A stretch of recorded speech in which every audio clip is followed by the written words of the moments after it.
Okay, we're here with Lester Michael Henry, and you're the Minister of Transport and Mining. He's going to make it easy for me, and I appreciate that because I think the kind of work you do, you're trying to make it easier for those that are living in Jamaica overall. Would you say that's part of what your responsibility is? Part of what it is for me is to open up new avenues, new expansion, new economic growth for the country, and by extension make sure the maritime section offers the great opportunities which it does.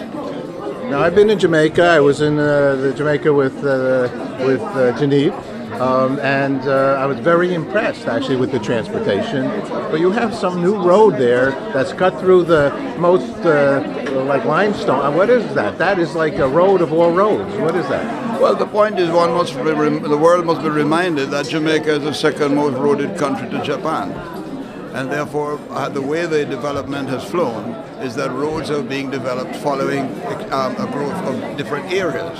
But basically, yes, we have a lot of roads and we have a lot of problems to face with the roads, and we're looking to improve that as we go along. Now, you also have a stock market over there. Your business aspect of Jamaica was a real wake-up call for me. We met with a lot of people all through the country doing some great business work. That's a good thing, right?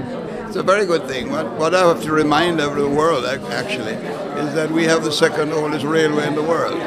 Our railway, for instance, existed about 10 years after we invented the engine.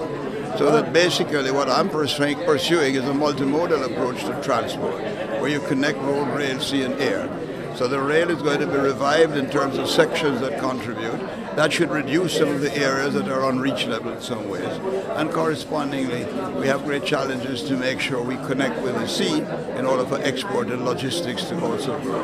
And you're the minister, one more time, of? I'm the Minister of Transport and Mining. And mining? Well, who's mining what down there? What are you mining?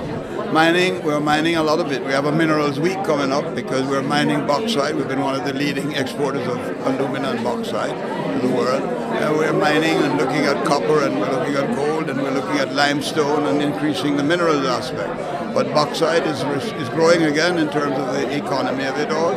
So we have Gisco, which is taking over Alpart. We have UC Russell, we have Noranda, and we have Jamalco, Windalco. And you have a good coffee also. We have a great coffee. I also remind people we have some of the best ginger too in the world. But coffee, yes, and we make some good rum too. What's good news for you in any aspect of your life, business or personal? What would be good news? That's a very difficult one to me. See, I'm the longest serving member of Parliament in Jamaica right now, 37 years. If I don't look at it, I'm 82.5, so I'm going fairly well. But the reality is that the high point for me would be to see us return to the first world status, which I knew we once were. And by extension, I think I can contribute to that with transport and mining. I want to ask you one last question, because we're very involved with World Peace, International Day of Peace, the United Nations International Day of Peace. So I've asked thousands of people, what does peace mean to them? So if you wouldn't mind, what does peace mean to you? Peace means to me building for what the Rastafarians call, building from love and building from the heart. And building with a recognition of your brother and be your brother's keeper. And by extension, think of always those less fortunate than you are, and remember them as you move up in the world. You're a good man. Thank you so much. Thank you very much.